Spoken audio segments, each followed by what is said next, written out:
3 days before all hell broke loose, life was good. I'd just finished my final video call of the week, slammed my laptop shut, and high-fived the air like I'd just landed a plane. That ritual always marked the start of a real weekend one, without deadlines, phones, or coworkers pinging me with last-minute requests. This one was special though. I'd promised Marcy we'd go completely off-grid. No screens, no tech, just us and the woods. Our destination, a 2-story timber cabin tucked into a clearing deep in Colorado's San Juan Mountains. About 30 miles from the nearest paved road, a place that's been in my family for decades, built with hand-cut logs, upgraded every summer with elbow grease. And Home Depot had its cork-stilted floorboards that creaked like old bones, an outhouse that whistled when the wind blew, just right, but it was ours. Peaceful, honest, and rooted in the kind of silence that modern life forgets. Marcy, my wife of 7 years, was just as excited. A U.S. Marshal by trade, she spent her days chasing down felons and fugitives. This weekend was her break from all of that. She was swapping her badge and tactical vests for jeans, hoodies, and a tackle box full of lures. Trout fishing, campfire, dinners, and sleeping under a blanket of stars. We both needed it. We loaded the truck, tossed the dog in the back seat, and drove until the signal bars disappeared. Past the last gas station, through winding forest roads, beyond where the asphalt gave up. We pulled in just after sunset.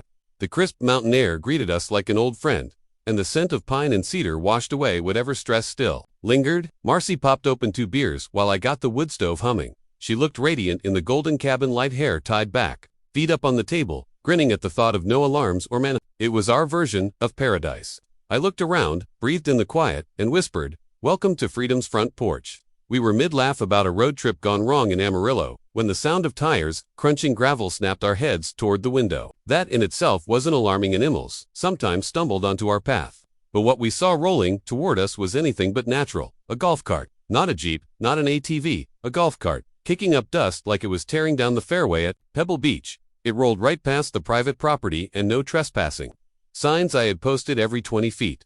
The cart jerked to a halt just short of the porch. Out stepped a woman with all the grace of a queen inspecting her kingdom. She had wedge sandals, khaki slacks, and a sun visor that looked more expensive than my fishing rod. Clipboard in one hand, sunglasses perched on her head like a tiara. She didn't knock, she marched up the steps like they were her own. "Hello," she chirped, her tone syrupy and sharp. "I'm Karen Milford, Community Coordinator for the Ridge Pines HOA. I blinked. "What now?" She handed me a piece of paper, unfazed by my confusion. "This cabin now falls within our jurisdiction, and I'm afraid you're in violation of several residential codes."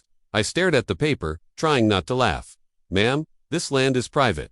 It's registered, surveyed, and completely outside any HOA. You're not even in the same zip code." Karen's smile twitched. "We recently expanded our perimeter. It's part of the Ridge Pines long-term plan. You'll be receiving a welcome packet and an invoice soon." I handed the paper back. "We're not interested, and you're trespassing." That word seemed to strike a nerve. Her jaw clenched, and her cheerful tone soured. "You'll regret being hostile. Next time, I won't come alone." Then she turned on her wedge heel, stomped back to her golf cart, and zipped away into the woods like some HOA Batman. Marcy raised an eyebrow. She doesn't know who she's messing with. We laughed it off at first. A misguided neighbor. We thought, maybe someone confused about boundaries. Or just another overzealous retiree who thought she could project suburbia into the wilderness. That laugh didn't last. The next morning, I stepped out with my coffee and stopped cold. Nailed to 3 of our trees were laminated signs, not just printouts, but glossy, weatherproof, professionally done, unauthorized dwelling, subject to immediate removal. Another one read, "Failure to comply with Ridge Pines HOA code for 1B may result in property seizure and fines." I plucked one down, heart thumping. Marcy stepped beside me, read it, and muttered, "These idiots think this is an episode of Yellowstone." We checked every tree around our clearing. There were at least a dozen signs, all identical, all nonsense. Marcy scanned the woods, eyes narrowing. They were here at night. I immediately called the county sheriff's office. The deputy I spoke to was friendly and firm. "No HOA exists up there," he said. "Ridge Pines stops 12 miles south. You're well outside any municipal or private jurisdiction." He advised us to document everything: photos, timestamps, signage, and stay calm. If they come back, don't escalate unless they force you to. Marcy nodded when I told her. "We'll stay calm," she said, "but we won't stay quiet." We all spent the rest of the day photographing every sign, every nail hole, and documenting the exact GPS coordinates. We also replaced each laminated lie with bold red signs of our own, citing actual statutes about trespassing and unauthorized postings on private land. By late afternoon, I spotted movement on the ridge above our property. A white SUV, moving slow, like a shark circling a raft. It paused near our entry gate, then reversed awkwardly when I walked out, holding my coffee and my phone. I recognized the passenger Karen, still wearing her sun visor, still on her phone. Marcy came out, snapped several pictures with her DSLR, zooming in tight. Let's see if she posts that on the HOA bulletin board. That evening, we checked the locks twice, mounted our trail cams. Marcy even loaded the safe pistol and left it in the kitchen drawer. Not that she ever wanted to use IT, but we were far from help out here. We still held out hope that it was over. It was 10:03 p.m. when we heard the pounding. Not a knock, not even banging. Pounding fists slamming wood with purpose. I pulled open the door and felt a flash of fury rise. Karen was back, this time with two large men mid-40s, both wearing forest green shirts, black cargo pants, and boots. One had a fake-looking badge. The other wore a utility belt with a radio and flashlight dot. Karen held up a folder like she was issuing a warrant. You are illegally occupying Ridge Pines' territory. We are here to inspect and enforce removal. Protocol. I stood my ground. This is private property. You have no authority here. The taller guy stepped forward. Step aside. Sir, this is an authorized inspection. That's when Marcy stepped into the light. Calm, composed, hoodie zipped halfway. She unzipped it slowly and revealed a leather badge holder. U.S. Marshal Service. She said coolly, "You're all about 5 seconds from federal charges." The shorter man blinked, actually stepped back. Karen opened and closed her mouth. "This is harassment," she shrieked, but Marcy didn't flinch. Impersonating law enforcement, unlawful trespassing, and threatening a federal officer on private land is no small matter. The men looked at each other. One grabbed Karen by the elbow. "We're leaving." Karen resisted. "I'll call corporate." "You do that?" Marcy said flatly. We closed the door as they stumbled back into the darkness. I looked at Marcy and exhaled. "Well," I said, "that escalated." She didn't smile. "She's not done," she whispered. "She's the type who doubles down." And she was right. The next morning felt heavier. The golden light of sunrise tried its best to cast a sense of normalcy across the cabin porch, but the tension hadn't faded. My coffee went cold in my hand as I sat on the steps, eyes fixed on the tree line. I kept expecting movement. Not a bear, not a hiker, but that white SUV, maybe crawling through the brush again, thinking it could sneak up on us. Marcy didn't speak much. She was inside on her laptop, not watching Netflix or checking the weather but connecting through a secure line, digging into databases that weren't available to ordinary citizens. She worked in silence, brows furrowed, that familiar look. In her eyes calm, focused, and razor-sharp dot. By mid-morning, I spotted the SUV again. This time, it didn't even try to be subtle. It crept past our main trailhead, paused, and then reversed slowly when I came outside. The driver must have thought I wouldn't notice, but I did. Karen was in the passenger seat again, talking animatedly. On her phone, I waved, not friendly, just a silent acknowledgement. "I see you." Marcy stepped beside me, snapping multiple high-erase photos with her long lens. "They're documenting us," she said. "So now we document them." They drove off, without a word, but I knew it wasn't the last time. We weren't dealing with curiosity anymore. This was organized surveillance, clumsy, yes but deliberate. It meant one thing: they weren't backing off. We went inside and locked the door. I placed the camera SD card in a waterproof bag and tucked it into the cabin safe, along with our land survey documents. Marcy closed her laptop and took a deep breath. "I made a few calls," she said. "To who?" I asked, already guessing. "A contact in the sheriff's department," she said, "and a DOJ friend who specializes in land use and real estate fraud." She slid a folder across the table, handwritten notes, copies of Karen's flyer, and the pictures we'd just taken. "They've seen stuff like this before," she explained. "Fake sometimes it's a grift, sometimes a land grab scheme. They pressure landowners until someone gives up and sells. Or worse, they forge paperwork to flip titles. And Karen, she's the face, but not the brains. This kind of setup takes money and connections." Marcy went quiet for a second, then looked me in the eyes. "This isn't just some entitled woman with a clipboard. She's part of something bigger." The gravity in her voice made my stomach turn. If this was going to turn into a legal battle or something worse, we needed more than instincts. We needed proof. So I climbed up onto the roof with my old laptop where the signal sometimes reached 1 bar, just enough to scrape the internet. It didn't take long. The Ridge Pines HOA had a website. Sloppy, rushed, and suspiciously vague. A banner showed stock images of happy couples, freshly mowed lawns, and smiling kids on bicycles. Not one photo of a mountain. Not one tree. A section titled Community Guidelines listed generic rules: trash bins, grass height, mailbox standards. But nestled between them were strange clauses about unapproved wilderness residences and property retroabsorption policies. I clicked through to their security division. There they were, the two men who pounded on our door last night. Their names, Officer Brett and Supervisor Glenn. No last names, no badges, no state credentials. Just staged photos with blurry patches where their badges should have been. And then I found it. A downloadable map. Their claimed territory. Outlined in red. My jaw clenched. They had included our land. Not just ours, but over a dozen privately owned parcels surrounding us. Areas far outside any zoning change, much less an HOA's scope. It was labeled Phase 3 expansion. There had never been a Phase 1 or 2. I climbed down, rushed inside, and pulled out the original land survey from our cabin safe. Comparing the two, it was clear. Ridge Pines had fabricated the map. They were claiming land that legally didn't belong to them. Our land. This isn't just a lie, I said, showing Marcy the side-by-side. It's a weapon. She nodded slowly. And now we have proof. For the next few hours, I went into full archivist mode. I screenshot every page, every policy, every image. I downloaded the fake map, converted it to PDF, printed every page, and backed it all up to an external hard drive. Marcy took over the timeline. She jotted down everything. Karen's initial visit, the warning signs, the surveillance SUV, the impersonation attempt incident, while ridiculous on its own, formed a pattern. One that looked less like a misunderstanding and more like a campaign. As we worked, I kept thinking about people who might not have had the resources or legal knowledge to push back. What if we were retirees?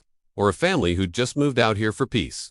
Karen's HOA would have terrified them into paying dues, moving out, or were signing something under pressure. We're going to stop this, Marcy said flatly, but we need to do it smart. The sun was dipping low, casting long shadows through the pine trees.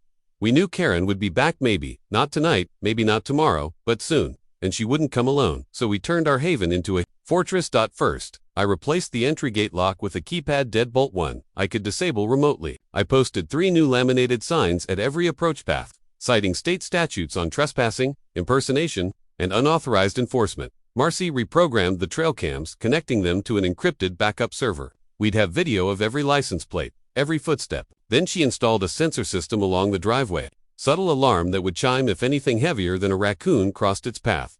We weren't paranoid, we were prepared. Before nightfall, Marcy lit a fire in the old stone pit out back. We sat together, shoulders touching, watching the flames dance as our dog curled at our feet. She's going to come at us again, I said. Marcy didn't answer at first. Then, in that steady tone she used when serving warrants, she said, and next time, we'll be ready.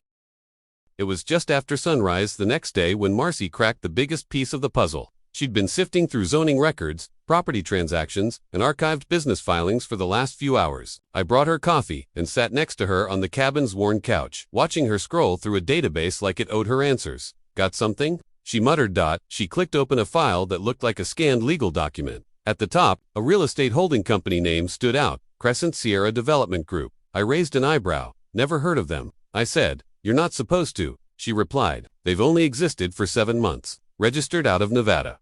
Shell Corp. She pulled up another page. Guess who signed the HOA's founding documents? Karen Milford. Underneath, another name appeared. Gregory Delano. We dug deeper. Wasn't just a silent partner. He had ties to at least 3 other fraudulent HOA-like operations that had been sued or shut down across the western U.S. Always remote areas. Always vulnerable homeowners. It's a land scam, Marcy said. They create an HOA out of thin air, claim jurisdiction, then bully or trick people into paying fees or selling their land for pennies. Then the shell company buys up the lots, flips them to real developers, and disappears. A chill went through me. Our property wasn't just being targeted because of Karen's power trip. It was part of a calculated blueprint. One they'd used before, only this time, they picked the wrong people. With that connection uncovered, we realized we couldn't just defend, we had to go on offense. Marcy drafted an incident report that night. It wasn't a complaint, it was a federal-grade legal document, complete with references to statutes on impersonation, property fraud, conspiracy, and civil intimidation. She emailed it to her DOJ contact and CCDA trusted state investigator in the Colorado Attorney General's office. Meanwhile, I started planning something less formal but equally effective. A town meeting. I reached out to a few longtime property owners nearby. Folks I knew from the local feed store, others I'd helped shovel out in the winter or shared beers with during trout season. Word spread fast. Turns out we weren't the only ones Karen had approached. The Simmons family to Ridges Over had received a compliance notice nailed to their barn. An elderly widow named Edna had been frightened into calling her grandson. She thought she'd done something illegal just by living on her land. Others were angry. But until now, they thought they were alone. We picked Saturday afternoon. Open invitation, bring your own chair, coffee, or whiskey. The cabin would be the staging ground for something bigger than a family weekend. It would be where the community drew a line. 2 days before the meeting, we had a surprise visitor, a beat-up Subaru pulled into our drive around noon. I stood at the ready, not sure what to expect. But what stepped out wasn't a threat, it was a nervous young man, maybe early 20s, wearing khakis and a polo shirt with a faded Ridge Pines patch on the sleeve. He introduced himself as Danny, and he had a story to tell. I don't want to get in trouble, he started, but this whole thing, it's not right. Danny had worked for Ridge Pines HOA for 2 months, hired through a temp agency, told he'd be doing property evaluations and security patrols for a new eco-community expansion. But within a few weeks he realized what was happening. His job wasn't to enforce real rules, it was to intimidate. They were told to dress in pseudo-uniforms, carry radios, and speak confidently, bluff their way into homes, nail up fake citations, keep people scared. I didn't know it was illegal at first, he said. But when Karen started telling us to go back at night to post signs while people were sleeping, I couldn't sleep anymore. He handed us a flash drive. It had internal memos, emails from Karen and Gregory Delano, even audio recordings of staff meetings. Keep my name out of it if you can, he said. I just want to do the right thing. He left, just as quietly as he arrived. Marcy clutched the flash drive like gold. This isn't a cabin squabble anymore, she said. This is a federal case in the making. Saturday came fast. By noon, our cabin clearing looked like a town hall. Trucks and jeeps lined the gravel path. Over 24 people showed up, ranchers, retired teachers, young couples, even a few war veterans who'd built their homes with their bare hands. I stood on the porch and welcomed everyone, told them the whole story, showed them the fake Ridge Pines map next to the real county survey, let them read Karen's citations, the bogus rules, and highlighted the timeline of intimidation. Then Marcy took over. She was cool, calm, and commanding, introduced herself with her badge, told them about the DOJ report, about Gregory Delano, and about Danny, the brave whistleblower. The crowd was silent at first, then angry, then determined. We don't let thieves run the forest, one old man said. My great-grandfather homesteaded here, Edna said, trembling. They'll have to carry me out in a box. By the end, we had a plan. Everyone would file formal complaints with the local sheriff's office. Marcy would submit the flash drive evidence through DOJ channels. I would draft a cease and desist letter signed by everyone in attendance. And if Ridge Pines or Karen ever showed up again, they'd be greeted by more than 2 people with coffee. They'd meet a wall. 15. The line in the pines that night. After everyone left, the cabin was quiet again. Too quiet, but not with fear. There was a sense of resolve in the air. Our home hadn't been violated, it had been tested, and we didn't back down. Marcy sat on the porch steps, her laptop glowing in her lap. I stood beside her, one hand resting on the banister, watching the wind stir the tree branches. You think she'll come back? I asked. Marcy didn't hesitate. Yes, and we're ready. She finally smiled, more than ever. We knew Karen wasn't the end of it. She was a pawn in a bigger game, but pawns can still do damage if no one stands up to them. This time, someone did, and the next time Ridge Pines tried to rewrite the map of Colorado's wild heart, they'd find resistance carved into every tree line. This wasn't just our cabin anymore, it had become something else, a front line, a rallying point, a place where good people decided, this far, no further.